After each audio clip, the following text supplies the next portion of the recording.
ये तिरंगे के अंदर तीन रंग है, जिसमें भगवा रंग है, जिसमें सफ़ेद है और हरा रंग है। आज इस मुल्क के अंदर ये कोशिशें हो रही है कि इस मुल्क का झंडा सिर्फ एक ही रंग का होना चाहिए। आज इस मुल्क के अंदर ये कोशिश हो रही है कि इस झंडे से हरे रंग को कैसा हटा दिया जाए। अस्सलाम वालेकुम वरहमतुल्लाहि वबरकातुहू। यौम आज़ादी के 76 सालवे के जश्न में मैं आप लोगों का तहे दिल से इस्तकबाल करता हूँ, मुबारकबाद पेश करता हूँ। आज हम इस मुल्क की आज़ादी के 76 साल पूरे हो चुके हैं और उसका जश्न हम मना रहे हैं। मुझे ज़ाती तौर के ऊपर इस बात की खुशी है कि कई साल पहले जब मैं एमएलए बना था, तब से हमने एक परंपरा शुरू की थी कि हम लोग आज के दिन हम तिरंगा रैली निकालते हैं और तिरंगा रैली निकाल के उसका पीछे का मकसद ये होता है कि इस मुल्क से हमारी वफ़ादारी, इस मुल्क से हमारी मोहब्बत कितनी है, यह आज हम सड़क पर निकल के हम सारी दुनिया को बताना चाहते हैं कि इस मुल्क से हम कितनी मोहब्बत करते हैं। तिरंगे को लहराते हुए हम जाते हैं और पिछले कई सालों से अल्हम्दुलिल्लाह इसकी तादाद हर साल बढ़ती जा रही है और मुझे खुशी है कि ख़ास तौर से नौजवानों को इंतज़ार रहता है कि 15 अगस्त कब आने वाला है और कब मैं अपनी मोटरसाइकिल के ऊपर तिरंगा लहराते हुए औरंगाबाद की सड़कों के ऊपर निकल पड़ूँ। उसमें आज के दिन आप लोगों का जोश देखते ही मुझे ही कितना जोश आ जाता है, आप इसका अंदाज़ा नहीं लगा सकते। आज मुल्क किस राह के ऊपर जा रहा है आप अच्छी तरह से जानते हैं। ये तिरंगे के अंदर तीन रंग है, जिसमें भगवा रंग है, जिसमें सफ़ेद है और हरा रंग है। आज इस मुल्क के अंदर ये कोशिशें हो रही है कि इस मुल्क का झंडा सिर्फ एक ही रंग का होना चाहिए। आज इस मुल्क के अंदर ये कोशिश हो रही है कि इस मुल्क के अंदर ये कोशिश हो रही है कि इस झंडे से हरे रंग को कैसा हटा दिया जाए। ये मुल्क जब तक हम जब तक है, आप जब तक है, ता क़यामत तक जब तक है, ये मुल्क का झंडा जो है वो इंशाअल्लाह तिरंगा ही रहेगा। इसके अंदर हरा रंग भी रहेगा, भगवा भी रहेगा, क्योंकि इस मुल्क की आज़ादी के अंदर अगर कोई ये समझता है कि सिर्फ अकेले मेरा योगदान था और मेरी वजह से ये मुल्क आज़ाद हुआ, तो मेरे हिसाब से इससे गलत बात और इससे ज़्यादा झूठ कोई हो नहीं सकता है।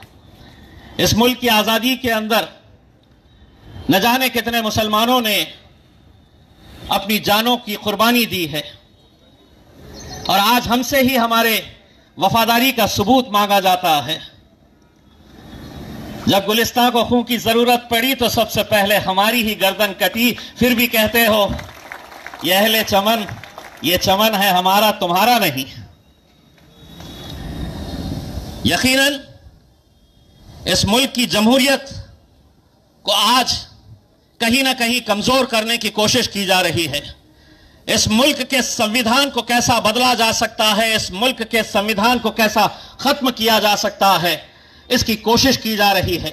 लेकिन आज जब हम सड़क के ऊपर निकल रहे हैं तो आज हम ये पैगाम भी देने के लिए निकल रहे हैं, तुम कितनी भी ताकत लगा लो, इस मुल्क के संविधान की रक्षा करने की जिम्मेदारी इस मुल्क के ये नौजवानों के ऊपर है।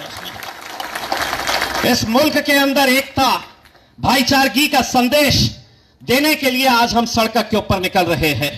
शारिक नक्शबंदी साहब ने एक बहुत अच्छा पैगाम आज एक मूवमेंट चलाने का कि मुल्क से नफरत हटाओ और देश बचाओ, ये एक मुहिम मजलिस शुरू करने वाली है। आज नफरत कम है, एक जीता जागता एक सबूत में आज के दिन जब सरकारी कार्यक्रम यहां पर डिविजनल कमिश्नर ऑफिस के ऊपर देखकर आया हूं। आज भारतीय जनता पार्टी अपने मकसद के अंदर कैसे कामयाब हो गई कि महाराष्ट्र के मराठी लोगों को कैसा तोड़ा जा सकता है, उसकी जिंदा मिसाल मैं देखकर आया हूं। राजनीति अपनी जगह के ऊपर, लेकिन कहीं ना कहीं आज हमें भी फख्र है कि हम महाराष्ट्र के अंदर पैदा हुए हैं। ये मुल्क हमारा है और इस मुल्क के अंदर हर रोज जो हमें निशाना बनाया जा रहा है, ये समझ रहे हैं कि हम इन्हें कुछ भी बोलेंगे और इन्हें सुनना पड़ेगा। गए वो दौर जब तुम बोलते थे और हम सुनते थे, अब हम बोलेंगे। और सिर्फ यहीं पर नहीं, अल्हम्दुलिल्लाह पार्लियामेंट के अंदर भी हम सीना तान कर बैरिस्टर असदुद्दीन अवैसी साहब के पीछे खड़े रहकर हम बोलना हमने भी सीखा है। डॉक्टर साहब ने अभी कहा कि असदुद्दीन अवैसी साहब के घर के ऊपर हमला किया गया है और हम उसकी मजम्मत करते हैं। यकीनन हम मजम्मत करते हैं, लेकिन डॉक्टर साहब हमला ऐसे नहीं कहते हैं। जो रात के अंधेरे में छुप कर आता है, जेब में एक पत्थर लेकर आता है, इधर उधर देखता है, पत्थर मारता है और गायब हो जाता है। अगर मर्द का बच्चा है तो सामने खड़े रहकर वार कर। अगर सही मानों में तुझे हमला करने का है तो बोल, कहां करना चाहता है। जगह तेरी रहेगी, वक्त तेरा रहेगा, हम आएंगे, करके दिखा तू। ऐसे छोटे मोटे कब तक ऐसे पत्थर फेंकने वालों के पीछे हम दौड़ेंगे। अब तो हम असद साहब को यह कहने वाले हैं कि उसे क्यों इतनी तकलीफ कि पत्थर छुपा कर लेकर आए। मैं तो असद साहब को कहूंगा कि असद भाई, तुम्हारे घर के सामने पत्थर का ढिगार लगा देते हैं, आ दिन के वक्त में आकर मारना है तो मारकर चले जा, हथियार हम दे रहे हैं तुझे मारने के लिए। बहुत ज्यादा इनकी दखल लेने की जरूरत नहीं है। ए छोटे, उनके लिए तो मेरा छोटा ही काफी है। वैसे भी उसको सिद्धार्थ गार्डन में काम करते करते जानवरों के साथ खेलने का अच्छा अनुभव हो चुका है उसके अंदर। मैं आप लोगों से सिर्फ इतनी इल्तिजा करना चाहूंगा, ये जो हम तिरंगा रैली निकालते हैं, इसके पीछे एक बहुत बड़ा मकसद होता है। अपने मुल्क से मोहब्बत, अपने मुल्क से वफादारी। आज हम सड़क के ऊपर निकल आते हैं अपने गाड़ियों के ऊपर तिरंगा लहराते हुए। समीर भाई ने बिल्कुल सही कहा, शारिक भाई ने बिल्कुल सही कहा। इस तिरंगे की अजमत, इस तिरंगे की शान को बरकरार रखना यह आप लोगों के हाथ में है। कहीं ऐसा ना हो जाए कि हम हुल्लड़बाजी के अंदर, कहीं हम मोटरसाइकिल भगाने के चक्कर के अंदर, किसी भी हालत के अंदर मैं गिर गया तुम गिर गए चलेगा, लेकिन यह तिरंगा जमीन पे गिरना नहीं चाहिए।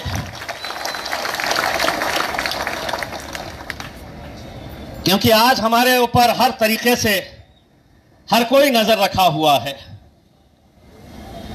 देखते हैं, ढूंढते हैं कि झंडा चढ़ाते वक्त सही चढ़ाए है क्या, ऊपर नीचे तो नहीं हो गया है क्या। सारी कोशिशें ये जारी रहती है, लेकिन हम भी कहां मौके देने वाले हैं। अब इतने तो उस्ताद हो चुके हैं।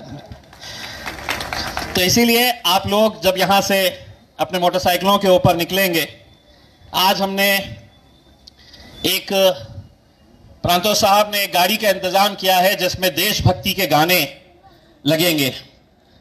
वरना होता यह है कि हम मोटरसाइकिलों के ऊपर अपना हॉर्न बजाते हुए निकलते हैं जब, तो जो देखने वाला होता है उसे ऐसा महसूस होता है कि ये सड़क के ऊपर से हुल्लड़बाजी करने के लिए आए हैं। इसलिए आप लोगों से अदबन गुजारिश है कि आज तिरंगे को लहराइए, अपने जोश को दिखाइए, लेकिन वो गाड़ी आगे रहेगी और उसके अंदर देशभक्ति के गाने लगे रहेंगे। जो रूट आपको दिया गया है उसी रूट के ऊपर आइए। एक दूसरे को आगे पीछे करने के चक्कर के अंदर कहीं अपनी जान और किसी और को नुकसान पहुंचाने की कोशिश ना करें। शारिक भाई ने बिल्कुल सही बताया है कि जो भी फोटोग्राफी का प्रोग्राम होगा, आप जिन जिन को भी शारिक साहब के साथ फोटो लेना रहेगा प्रोग्राम के बाद, तो शारिक साहब यकीनन फोटो के लिए आपको, शारिक भाई और सबीर भाई दोनों भी यहाँ पर रहेंगे फोटोज के लिए मौजूद। बस आप लोगों से इतनी इल्तिजा है कि पूरे डिसिप्लिन के साथ आप लोग चलिए। मेरे कहने के बावजूद भी मुझे मालूम है कि आप लोग सुबह सुबह पाए खा के आते हैं, उसमें कि दिन भर आपको मोटरसाइकिल के ऊपर चलना है उसके, लेकिन इसके बावजूद भी आप चलते रहिए। इंशाल्लाह बार बार मुलाकातें होती रहेगी।